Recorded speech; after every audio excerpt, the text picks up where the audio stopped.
മറ്റൊരു പ്രധാനപ്പെട്ട കാര്യം അത്ഭുതപ്പെടുത്തിയത് കുറ്റബോധത്തിൻ്റെ ഒരു ലാഞ്ചന പോലും ആ കൊടും കൊലയാളിയുടെ മുഖത്തുണ്ടായിരുന്നില്ല എന്നതാണ്.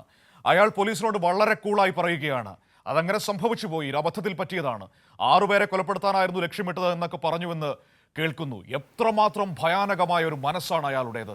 അയാൾ ക്രൂരതയുടെ പര്യായമെന്ന് വേണമെങ്കിൽ നമുക്ക് അയാളെ എഴുതി വയ്ക്കാം. കാരണം ഇത്രയും വലിയ 2 കൊലപാതകം, 2 അല്ല 3 കൊലപാതകം, ഒരു കുടുംബത്തിലെ 3 പേരെ തീർത്തിട്ടാണ് ഈ ചെന്താമര അവിടെ കൂളായിരിക്കുന്നത്. നോക്കൂ അയാളുടെ കുറ്റസമ്മത മൊഴി.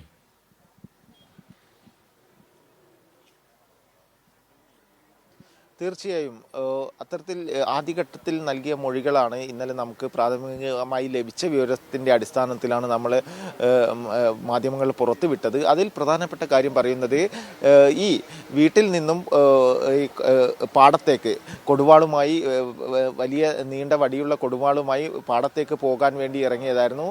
ആ സമയത്താണ് സുധാകരൻ വീട്ടിൽ നിന്നും സ്കൂട്ടറുമായി ഇറങ്ങി വരുന്നത്. സുധാകരൻ ഇറങ്ങി വന്ന് സ്കൂട്ടർ കൊണ്ട് ഇടിക്കാൻ ശ്രമിക്കുകയായിരുന്നു എന്ന കാര്യമാണ് ചെന്താമര പറഞ്ഞത്. ആ സമയത്ത് ഈ സ്വയം ജീവൻ രക്ഷിക്കാൻ വേണ്ടിയുള്ള പ്രതിരോധം തീർക്കാൻ വേണ്ടിയാണ് സുധാകരനെ വെട്ടിയത് എന്ന തരത്തിലുള്ള ഒരു മൊഴിയാണ് ആദ്യഘട്ടത്തിൽ നൽകിയിട്ടുള്ളത്. എന്നാൽ ഇത് പൂർണ്ണമായും പോലീസ് വിശ്വസിച്ചില്ല. ഈ സുധാകരനെ വെട്ടുന്ന ഇത് കണ്ട് അമ്മ ആക്രമിക്കാൻ വേണ്ടി, ചെന്താമരയെ ആക്രമിക്കാൻ വേണ്ടി പാഞ്ഞെടുക്കുകയായിരുന്നു. അപ്പോൾ അമ്മയെയും വെട്ടി എന്നാണ് ചെന്താമര നൽകിയിട്ടുള്ള മൊഴികൾ. എന്നാൽ ഇതൊന്നും പോലീസ് വിശ്വസിച്ചിട്ടില്ല. അത്തരത്തിൽ അതൊക്കെ നൽകുമ്പോഴും മനു പറഞ്ഞതുപോലെ തന്നെ യാതൊരുവിധ കൂസലുമില്ലാതെ, അതായത് കൊലപാതകം ചെയ്തതിൻ്റെ യാതൊരുവിധ ഭാവങ്ങളും ചെന്താമരനിൽ കാണാൻ വേണ്ടി സാധിച്ചിട്ടില്ല. എല്ലാം ഒരു നല്ല രീതിയിൽ പറയുന്ന പോലെ ഉള്ള ഒരു ഭാവത്തിൽ തന്നെയാണ് ചെന്താമരയുടെ ഭാഗത്തു നിന്നും ഉണ്ടായിട്ടുള്ളത്. അത്തരത്തിൽ യാതൊരു സങ്കടകരമായ രീതിയോ അല്ലെ മറ്റ് പ്രവർത്തനങ്ങളൊന്നും ചെന്താമരയുടെ ഈ മൊഴികളോ അല്ലെങ്കിൽ പിടിച്ച സമയത്തൊന്നും ഉണ്ടായിട്ടില്ല എന്ന കാര്യമാണ് പോലീസും വ്യക്തമാക്കിയിട്ടുള്ളത്. ഈ കൊലപാതകി മറ്റ് 3 പേരെയും കൂടെ ലക്ഷ്യമിട്ടിരുന്നു എന്ന കാര്യവും പോലീസിൽ നിന്ന് ഒരു സൂചന ലഭിക്കുന്നുണ്ട്. അത് ഒന്ന് സ്വന്തം ഭാര്യയെ തന്നെയാണ്. കാരണം 2019 ഭാര്യ പിണങ്ങിപ്പോയതുമായി ബന്ധപ്പെട്ട് കൊണ്ടാണ് ഇത്തരം പ്രശ്നങ്ങൾക്കൊക്കെ തുടക്കം കുറിക്കുന്നത്. 2019 പിണങ്ങിപ്പോയ ഭാര്യ, അതേപോലെ തന്നെ ഒരു പോലീസുകാരൻ, അങ്ങനെയാണ് മറ്റൊരു അയൽവാസി എന്നീ രീതിയിലാണ് ഇപ്പോൾ ലഭിച്ച വിവരങ്ങൾ. അങ്ങനെ മറ്റ് ആളുകളെയും കൊല്ലാൻ പദ്ധതിയിട്ടു എന്ന ഒരു വിവരവും ലഭിക്കുന്നുണ്ട്. അതിനാൽ തന്നെ ചെന്താമരൻ്റെ മനസ്സ് എത്ര ക്രൂരമാണ് എന്ന കാര്യത്തിൽ വ്യക്തമാണ്. അതുപോലെ തന്നെ 2019 ആദ്യമായി ഇത്തരം ഒരു കൊലപാതകം നടക്കുന്നത്. ഈ പ്രദേശത്തെ നടുക്കിക്കൊണ്ട് 2019 കഴിഞ്ഞ ദിവസം കൊല്ലപ്പെട്ട സുധാകരൻ്റെ ഭാര്യയെ അതിക്രൂരമായി വീട്ടിൽ കയറി വെട്ടിക്കൊല്ലുകയാണ് ചെന്താമര ചെയ്തിട്ടുള്ളത്.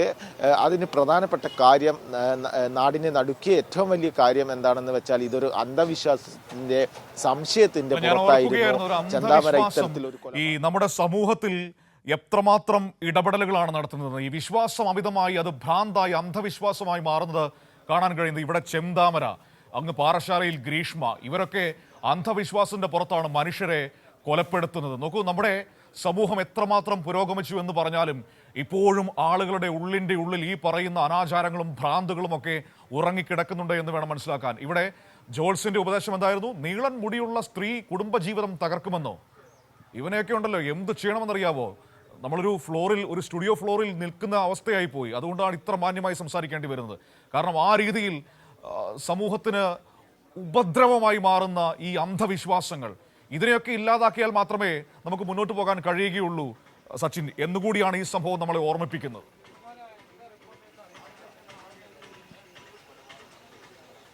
തീർച്ചയായും മനു, അത് തന്നെയാണ്. അന്ധവിശ്വാസത്തിൻ്റെ പുറത്ത്, ഒരു ജ്യോത്സ്യൻ്റെ ഉപദേശത്തിൻ്റെ പുറത്ത് ഒരു കുടുംബത്തിലെ 3 ജീവനുകളാണ് ഇല്ലാതായിരിക്കുന്നത്. അതിൽ പ്രധാനപ്പെട്ട ഒരു കാര്യം, 2 പെൺകുട്ടികൾ അനാഥമാക്കപ്പെട്ടിരിക്കുകയാണ്. കാരണം അന്ധവിശ്വാസം മൂലം ഒരു വ്യക്തിക്കുണ്ടായ പ്രശ്നത്തിൽ, അതായത് ശത്രുത, വ്യക്തിവൈരാഗ്യത്തിൽ നിന്നാണ് കൊലപാതകത്തിന് തുടക്കമാവുന്നത്. 2019 ചെന്താമരൻ്റെ ഭാര്യ പിണങ്ങിപ്പോകാനുണ്ടായ ഒരു സാഹചര്യം സമീപത്തെ വീട്ടിലുള്ള മുടി നീട്ടിയിട്ടുള്ള സ്ത്രീയാണ് എന്ന് ഒരു ജ്യോത്സ്യൻ പറയുന്നു. അതിൻ്റെ ഭാഗമായി ചെന്താമരയുടെ കണ്ണിൽപ്പെട്ടത് സുകുമാരൻ്റെ ഭാര്യ സജിതയാണ്. സജിതയെ 2019 വീട്ടിൽ കയറി ആരുമില്ലാത്ത സമയത്ത് അതിദാരുണമായി വെട്ടിക്കൊലപ്പെടുത്തുന്നത്. ആ കൊലക്കേസിൽ വിചാരണ തടവുകാരനായി കഴിയുന്നതിനിടയിലാണ് ജാമ്യം ലഭിച്ച് 6 മാസം മുൻപ് ചെന്താമര വീണ്ടും പുറത്തേക്ക് ഇറങ്ങുന്നത്. ഈ സമയത്താണ് ഇപ്പോൾ വീണ്ടും ഈ കുടുംബത്തോട് അന്ന് തുടങ്ങിയ വ്യക്തിവൈരാഗ്യവും ശത്രുതയുമാണ് ചെന്താമരക്ക്. അതിനുശേഷം ഇപ്പോൾ ദാരുണമായ 2 കൊലപാതകങ്ങളാണ് കൊടും കുറ്റവാളി ചെന്താമര നടത്തിയിട്ടുള്ളത്. അത് സുകുമാരനും അതേപോലെ തന്നെ അമ്മ ലക്ഷ്മിയുമാണ് കഴിഞ്ഞ ദിവസം വെട്ടിക്കൊലപ്പെടുത്തിയിരുന്നത്. ആ കൊലപാതകത്തോടെ ആ വീട്ടിലെ 2 പെൺകുട്ടികൾ, സജിതയുടെയും അതുപോലെ തന്നെ സുകുമാരൻ്റെയും 2 പെൺകുട്ടികളാണ് അനാഥാക്കപ്പെട്ടത്. അത് ഏറ്റവും നമ്മളെ ദുഃഖിപ്പിക്കുന്ന ഒരു പ്രധാനപ്പെട്ട കാര്യം, ഒരു ജ്യോത്സ്യത്തിൻ്റെ ഉപദേശപ്രകാരമാണ് ഇത്തരത്തിൽ ഒരു നീക്കം ചെന്താമര ചെയ്തത് എന്നാണ്. ചെന്താമരയെ സംബന്ധിച്ചിടത്തോളം നാട്ടുകാർക്കൊക്കെ വലിയ ഭീതി തന്നെയായിരുന്നു. ആ ഭീതിക്കാണ് ഇന്നലെ രാത്രിയോടുകൂടെ അന്ത്യം കുറിച്ചിരിക്കുന്നത്. മനു.